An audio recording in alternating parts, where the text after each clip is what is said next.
I was lying in my bed, too weak to stand, when my daughter kissed my forehead, told me not to worry, and walked out the door for a conference. That same night, I discovered she was on a luxury vacation with a man I had never heard of, while I was left in the care of someone who nearly cost me my life. What she did not know was that within 48 hours, I was supposed to sign papers leaving her $150 million. And if she had stayed, everything would have been different. Before we dive into today's story, take a moment to share where you're watching from. We love seeing how our stories bring people together from every corner of the world. Your thoughts and comments are what make this community so special, and we're truly grateful to have you here.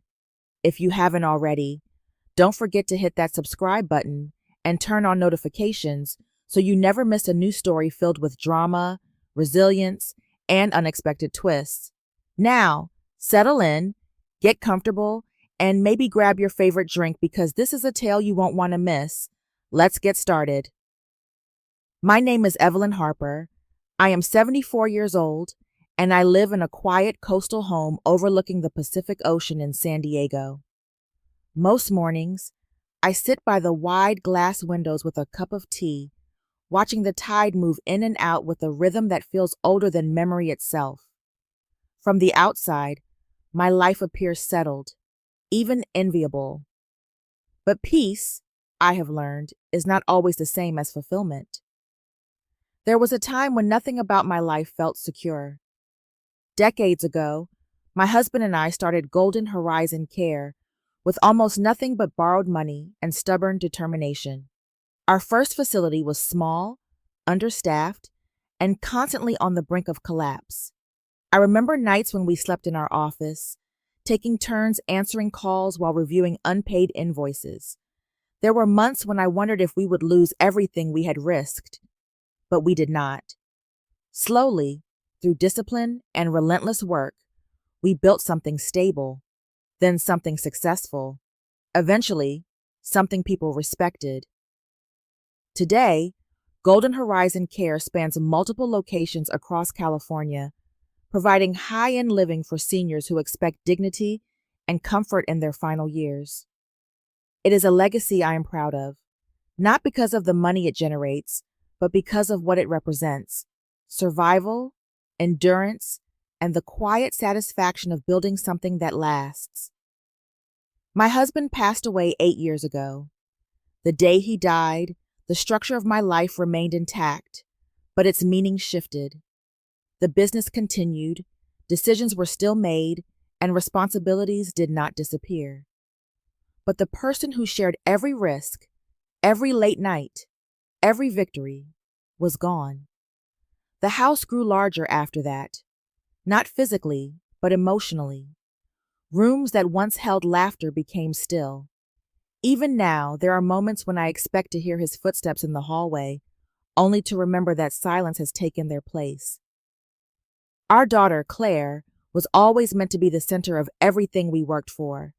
She grew up surrounded by comfort, opportunities, and the kind of security I never had as a child.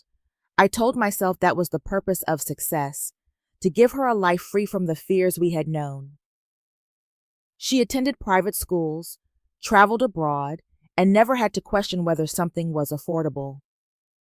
Looking back, I can see the flaw in that thinking. We gave her everything she needed to succeed, except the experience of struggling. And without struggle, there are lessons that never take root. In recent years, Claire has changed in ways that are difficult to define, but impossible to ignore. Her visits became less frequent. Conversations grew shorter, more transactional. She often called when she needed something, usually financial support for another project that promised potential but rarely delivered results. At first, I did not question it. Helping her felt natural, necessary even. But over time, her requests grew larger, and her tone shifted. There was less gratitude, more expectation. I still love my daughter. That has never changed, but love does not prevent observation, and I have begun to notice things I once ignored. The distance in her voice, the way she avoids certain questions, the subtle impatience when I hesitate before agreeing to help. I do not yet know what those changes mean, but I can feel, in a way that is difficult to explain, that something is no longer as it once was. For the first time in many years, I find myself asking a question I never thought I would need to consider. Not whether I trust my daughter, but whether I truly understand who she has become. 3 months ago, my cardiologist told me something that changed the way I looked at time. My condition was not immediately life-threatening, but it was serious enough to require careful monitoring. He explained it calmly, using precise language, but I understood the message beneath his professionalism. My body was no longer as reliable as it once had been, and for the first time in years, I began to think not about growth or expansion, but about what I would leave behind. That realization led me to something I had postponed for far too long: my estate. The Golden Horizon Care Trust had grown significantly over the decades, shaped by disciplined decisions and steady expansion. By the time my attorney reviewed the numbers with me, its value had reached approximately $150 million. Claire was listed as the sole beneficiary. That had always been the plan. We scheduled the final signing for later that week. All that remained was my signature. I remember sitting in my study after that meeting, looking out at the ocean, imagining how I would tell Claire. I did not want it to feel like a transaction. I wanted it to feel like a moment. A recognition of everything her father and I had built, and everything we believed she would carry forward. I imagined relief in her expression, perhaps even gratitude, a sense that the distance between us might finally close, if only a little. But instead of that moment, something else happened. Claire came to see me 2 days later. She stood in the kitchen, dressed neatly, her phone in hand, speaking quickly as if she had already rehearsed the conversation. She told me she needed to attend a health and wellness conference in Arizona. 10 days. The explanation sounded polished, but something about it felt slightly out of place. There was no hesitation in her voice, but there was also no warmth. I noticed the suitcase first. It was larger than necessary for a conference, the kind of luggage people bring when they intend to relax, not network. I also noticed the way she avoided looking directly at me when I asked simple questions. Her answers came quickly, efficiently, without detail. Normally, I might have pressed further. Years ago, I would have, but experience has a way of teaching restraint. Instead, I watched. I listened, and I allowed the conversation to unfold without interruption. She told me she had already arranged care for me while she was gone. A private nurse would arrive later that day. That, more than anything else, unsettled me. Medical arrangements in this house had always been handled through trusted channels, people Maria and I had worked with for years. Claire knew that, yet she had bypassed all of it without discussion. I asked her gently if she could delay her trip by 1 day. I had a follow-up appointment scheduled, and I would have preferred her presence. For a brief moment, something in her expression tightened. Not concern, but irritation. She explained that the trip could not be changed, that it was important. Important for what? She did not say. When she left, the house felt unusually quiet, even by my standards. Maria stood near the doorway, watching the car disappear down the street. Neither of us spoke. There was nothing to say. It was later that night, long after the house had settled into silence, that I noticed her tablet on the living room table. The screen was still faintly lit. At first, I intended to leave it untouched.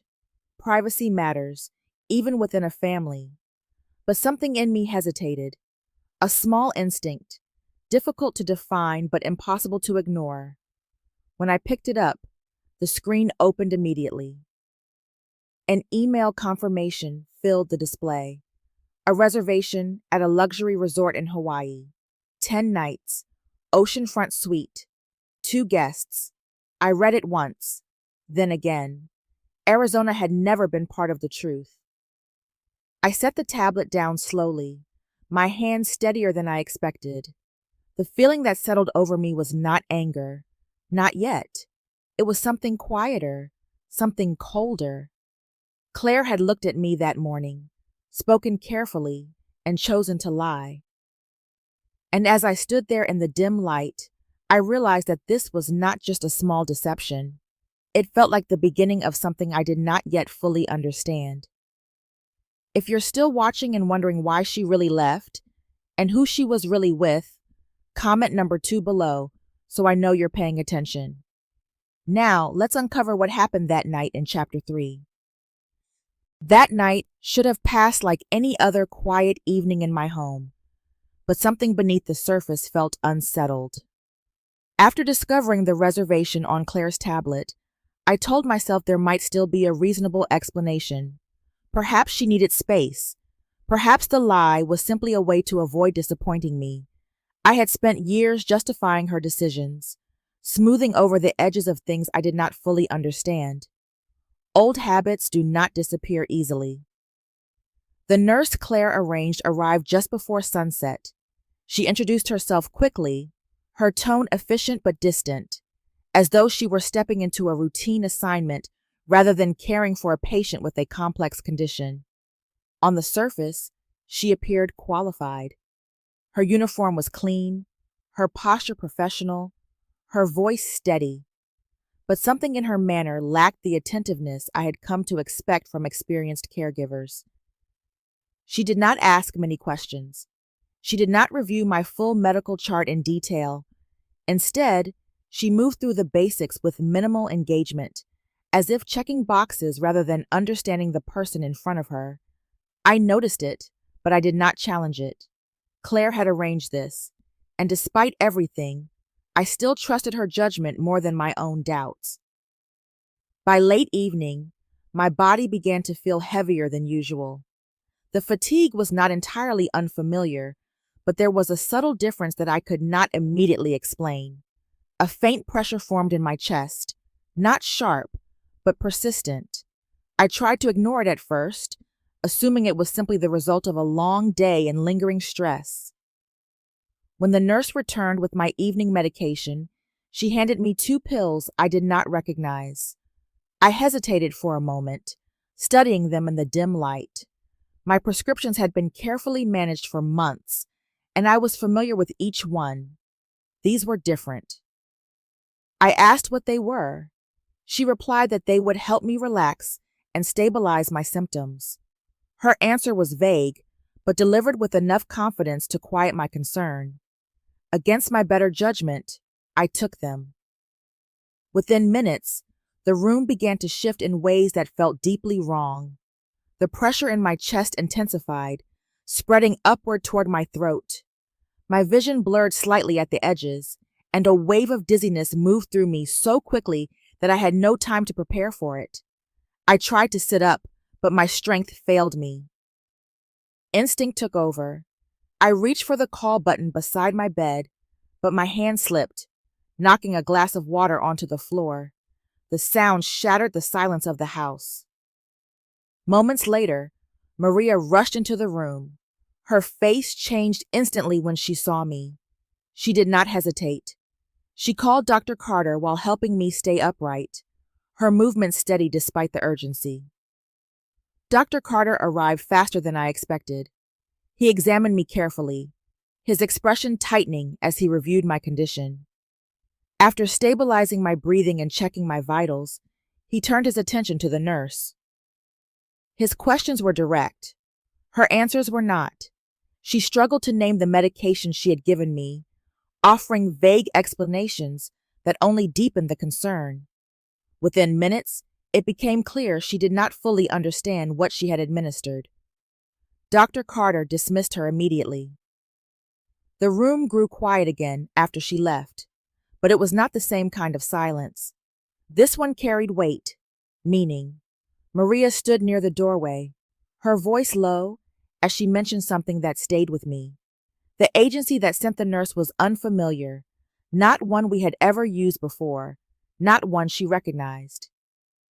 I lay back against the pillows, my body slowly recovering, but my thoughts sharpening in a different direction. This was no longer about a lie or a careless decision. Something had gone wrong in a way that could not be ignored. I thought about Claire, about the speed of her departure, about the nurse she had chosen without consultation, about the reservation in Hawaii. I did not reach for my phone, not yet.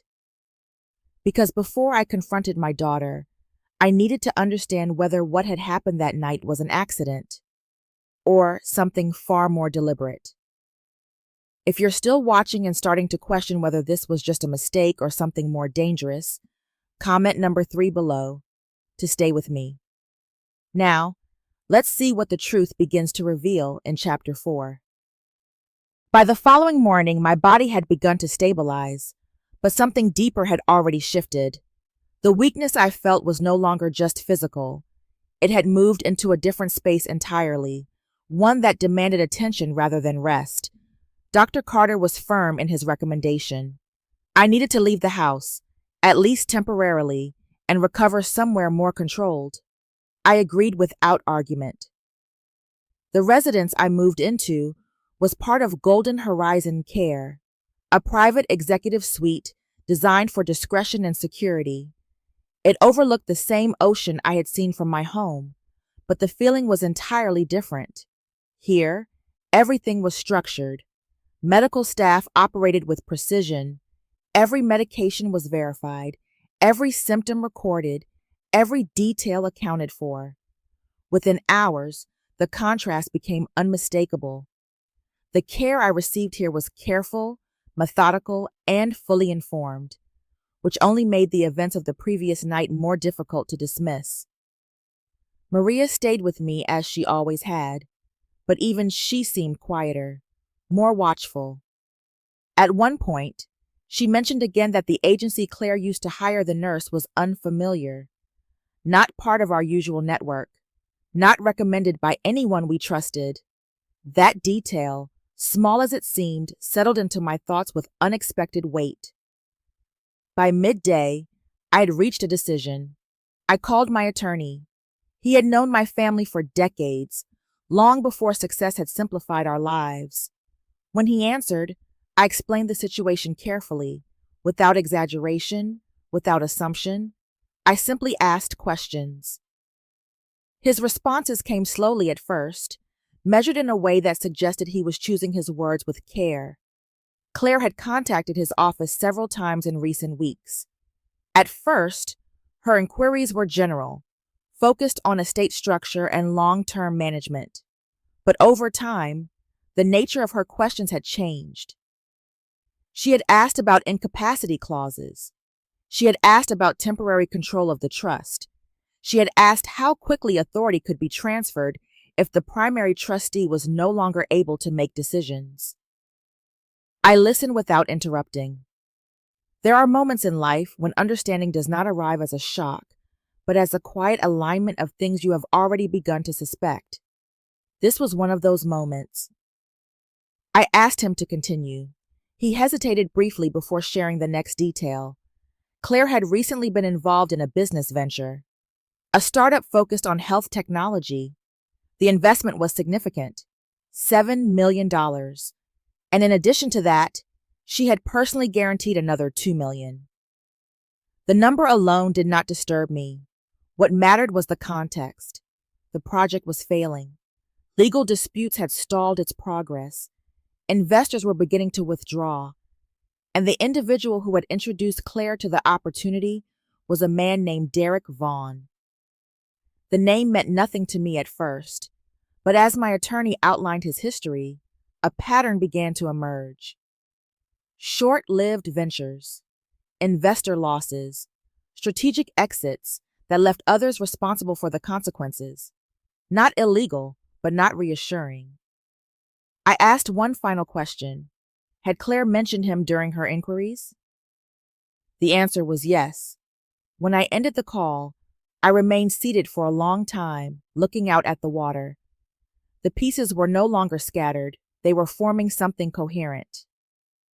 Claire was under pressure, financially exposed in ways she had not disclosed, connected to someone with a history that raised concerns, and at the same time, she had shown a sudden and specific interest in the mechanisms that could grant her early control over my estate. I felt no anger in that moment, only clarity. I reached for my phone again and called my attorney back. I instructed him to pause all estate proceedings immediately. No documents would be signed, no transfers would occur, not until I understood everything. Then I gave him another instruction. I wanted a full investigation into Derek Vaughn. His business dealings, his partnerships, his financial history, everything. When I finally set the phone down, I understood something with absolute certainty. This was no longer about what my daughter had done. It was about what she might already be planning. If you're still watching and realizing this might not be a coincidence at all, comment number 4 below, so I know you're still here. Now, let's step into the moment everything starts to fall apart in Chapter 5. By the time I decided to call Claire, the situation had already moved beyond uncertainty. I no longer needed guesses or assumptions. What I needed was confirmation. And confirmation, I knew, would not come through questions asked gently over the phone. It would come when she was standing in front of me, without distance, without preparation, without time to construct another version of the truth. I called her that afternoon. My voice was calm, measured, exactly as it had always been. I told her I had scheduled the final signing for the estate. I explained that it would be appropriate for her to attend. I did not mention anything else. I did not confront her. I did not ask where she truly was. There was a brief pause on the line, followed by immediate agreement. She would return the next day. When I ended the call, I remained seated for a long moment, my hand still resting on the phone.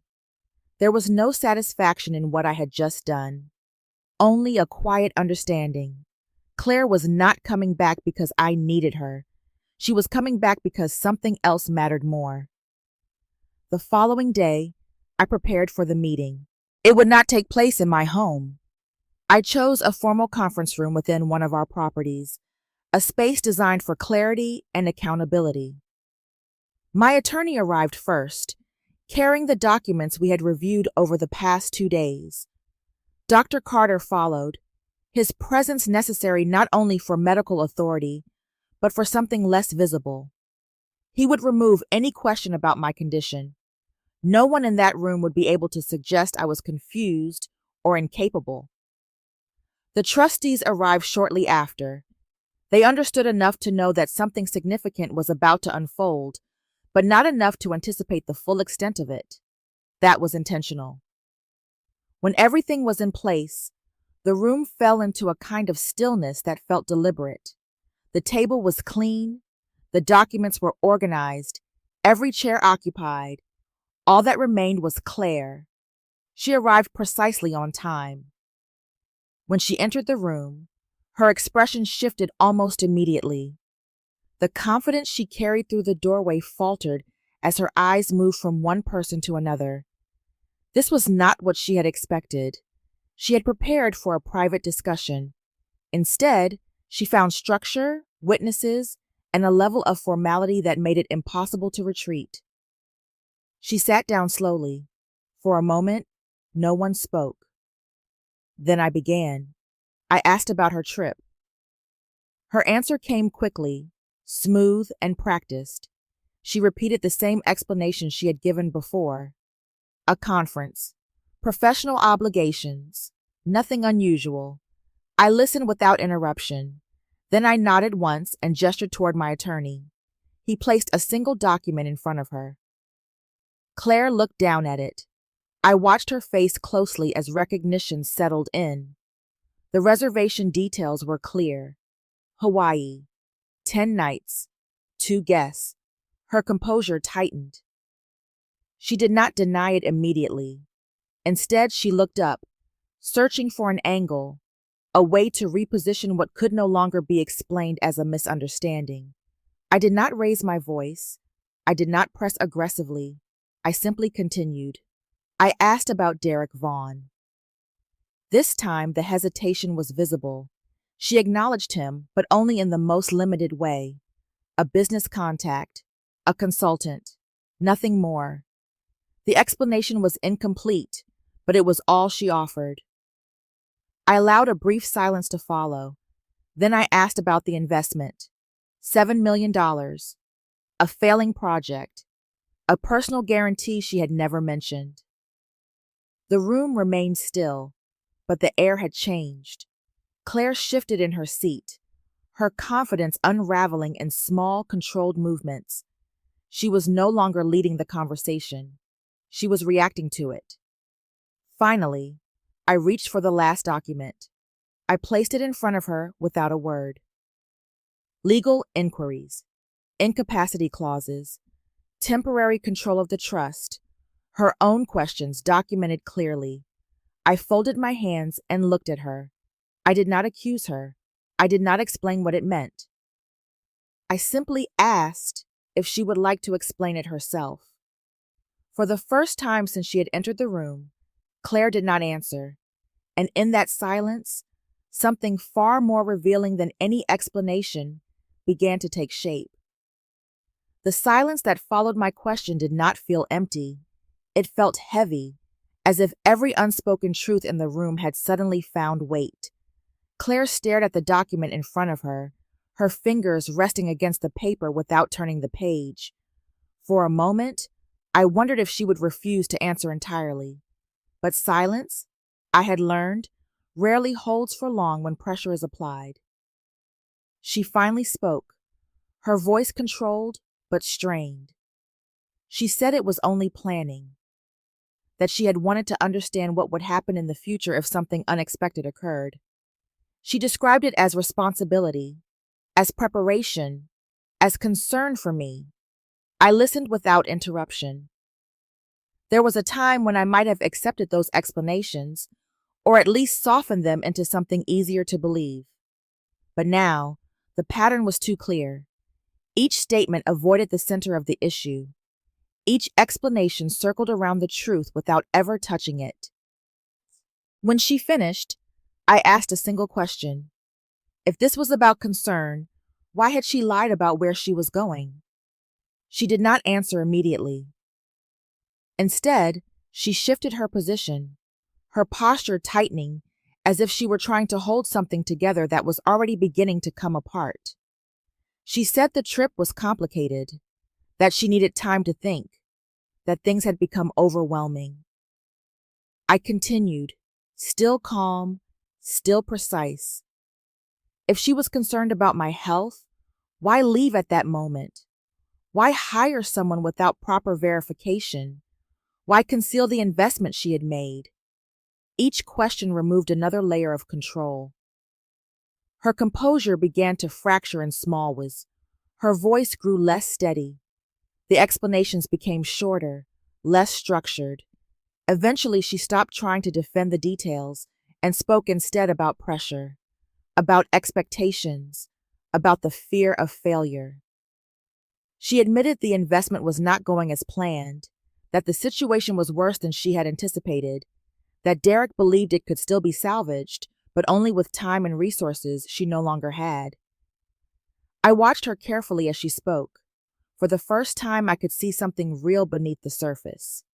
Not just calculation or avoidance, but fear.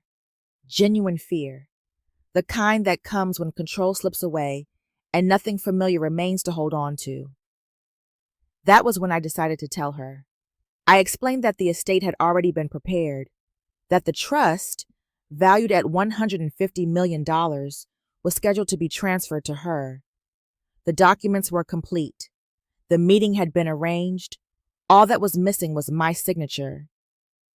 I let the words settle before continuing. The signing had been scheduled for the morning after she left. The effect was immediate. Her expression changed in a way I had never seen before. It was not anger or denial. It was something closer to collapse, as if the ground beneath her had shifted so suddenly that she could not find her balance. She asked if I was serious. I confirmed that I was. For a moment, no one spoke. Then my attorney placed another document on the table, a transcript, a recorded conversation, Claire's own voice, captured without distortion, words about needing access sooner, about timing, about inevitability. She did not deny it. She could not. The room remained still, but everything within it had changed. The uncertainty that had existed before was gone. In its place was something clear, undeniable, and final. I folded my hands in front of me and spoke carefully. The signing would not take place. The decision had already been made. Her head lifted sharply, and she asked if this was punishment. I shook my head. This was consequence. She asked, quietly now, if the inheritance was gone. I did not hesitate. Yes. The silence that followed was heavier than anything that had come before, not because there was nothing left to say, but because everything that mattered had already been understood. If you're still watching and feeling the weight of what she just lost, comment number 6 below to let me know you're still with me. Now, let's move into chapter 7, where the consequences truly begin. The silence that followed my answer did not break immediately. It settled over the room like something permanent, something that could not be undone once spoken. Claire remained seated, her hands resting on the table, though I could see the faint tremor in her fingers. She was not looking at me anymore. Her eyes were fixed somewhere beyond the documents, as if she were trying to understand how everything had shifted so quickly. For a long moment, no one spoke. Then she exhaled slowly, the sound uneven, controlled but fragile. When she finally looked up, her expression had changed. The sharpness that had defined her earlier was gone. In its place was something less certain, less composed. She asked if I truly meant it. I did not repeat myself. I did not need to. The reality had already settled between us. Her posture shifted slightly, as though she were trying to gather herself, but there was no clear direction to that effort. Shock has a way of disorienting even the most confident people. And Claire, for all her confidence, had never been forced to stand without support before. At first, her reaction moved toward anger, not loud or uncontrolled, but present in the tension of her voice, in the way her shoulders stiffened as she spoke. She said I was overreacting, that I was making a permanent decision based on temporary mistakes, that I did not understand what she had been dealing with. I listened.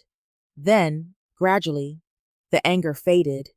It did not disappear completely, but it lost its structure, replaced by something far more revealing. Her words slowed. Her tone softened, not out of calm, but out of exhaustion. She spoke about pressure. Not in vague terms, but in a way that suggested she had been carrying it for longer than I had realized. She said that no matter what she did, it never felt like it belonged to her. That everything she had accomplished seemed to exist under the shadow of what her father and I had built. That people did not see her as capable, only as fortunate. I watched her carefully as she spoke. There was truth in what she was saying, not in her decisions, but in the feeling behind them. Growing up with security can create a different kind of weight, one that is less visible but still difficult to carry. I had never fully considered how that might shape her. She said the investment had been her attempt to change that, to build something that was hers alone, something that would stand independently, without comparison. But it had not worked. The project was failing. The numbers were worse than she had admitted, and Derek, the person she had trusted to guide her, had insisted that the situation could still be recovered, that it only required more time, more resources, more belief. As she spoke his name, I noticed something else: uncertainty. It was subtle, but unmistakable. A hesitation where confidence had once been. I asked nothing, but the absence of his presence was already answering questions she had not yet voiced. He was no longer responding. The realization seemed to settle over her as she sat there. Not all at once, but gradually, like a slow recognition that something she depended on had already disappeared. That was when the room changed again. The anger was gone now. The defensiveness had dissolved. What remained was something quieter, not acceptance, not yet, but the beginning of it. I remained where I was, watching her, not as a business decision, but as a mother trying to understand what stood in front of me. For the first time, I was not looking at the child I had raised. I was looking at the result of every choice that had followed, and for the first time in her life, Claire had no one to step in, no one to soften what came next. I did not speak again, because this was no longer my decision to make. It was hers. The room remained quiet after everything had been said, but the silence no longer felt uncertain. It had changed into something more defined, more deliberate. Claire sat across from me, her posture no longer defensive, her expression no longer searching for arguments. The resistance that had carried her through the earlier part of the meeting had faded. What remained was a kind of stillness I had never seen in her before. I understood then that this was the moment that mattered most, not the confrontation, not the exposure of truth, but what came after it. I did not intend to destroy her future. That had never been my goal. But I could not allow things to continue as they had, not after what I had seen, not after what she had been willing to consider. So I began to speak again, carefully, without raising my voice, without shifting the calm that had settled over the room. I told her that the trust would not remain as it had been structured. That decision had already been made. The majority of the estate would be redirected. A significant portion would go toward the foundation we had built over the years, supporting elder care programs across the state. Another portion would be allocated to the employees who had helped sustain the company through decades of work. What remained would not disappear entirely, but it would change. Her portion would be limited, not removed, but no longer unconditional. She did not interrupt. She did not question. She listened. I explained that any future access to those funds would depend on actions, not expectations. That she would need to resolve her financial obligations without relying on the trust. That the debts she had taken on were hers to address. That responsibility could not be transferred simply because it had become inconvenient. I also made something else clear. Her connection to Derek Vaughn had to end, not gradually, not selectively, completely. At the mention of his name, something in her expression shifted again, but this time it was not resistance. It was recognition. The kind that comes when someone begins to understand a situation they had previously refused to see clearly.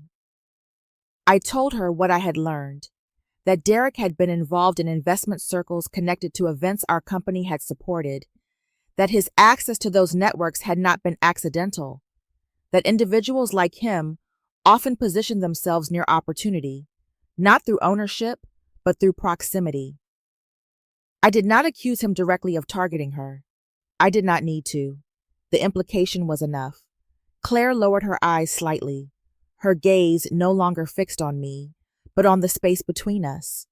I could see the realization settling into place, the understanding that what she had believed to be partnership may have been something else entirely. For the first time, she was not defending him. That mattered. Finally, I told her what would come next. If she wanted any place within the future of this company, she would have to earn it. Not through titles or assumptions, but through work. Real work. She would begin at the lowest operational level, alongside people who had spent years building what she had taken for granted. No exceptions, no special treatment, no shortcuts. She nodded once. It was a small movement, but it carried more meaning than anything she had said before. It was not agreement in the way she used to agree. Quickly and without reflection, it was something slower, heavier, a recognition of reality. I watched her for a moment longer, then allowed the silence to return. For the first time in her life, I was not giving her something. I was giving her a chance to become someone. If you're still watching and wondering whether this is the end, or just the beginning of something harder, comment number 8 below so I know you're still here. Now, let's move into the final outcome of this story.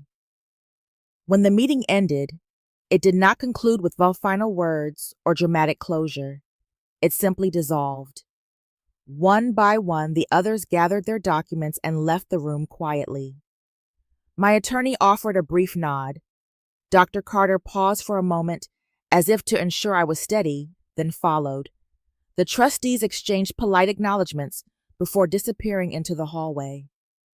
In the end, it was just the two of us. Claire remained seated for a while after everyone else had gone. She did not move immediately, as if standing would make everything more real than she was ready to accept. Her hands rested loosely in her lap now, no longer tense, no longer searching for something to hold on to. I watched her, not as someone assessing a situation, but as a mother trying to understand what had just taken place between us. There were no more arguments left, no more explanations. The truth had already settled where it needed to be. After a moment, she stood. The movement was slow, deliberate, as though she were adjusting to a weight she had never carried before. She did not look at the documents on the table. She did not ask any further questions. Whatever she had hoped to find when she arrived was no longer relevant. For a brief second, I thought she might say something. An apology, perhaps, or a final attempt to repair what had been broken. But she did not. Instead, she turned toward the door. I remained seated.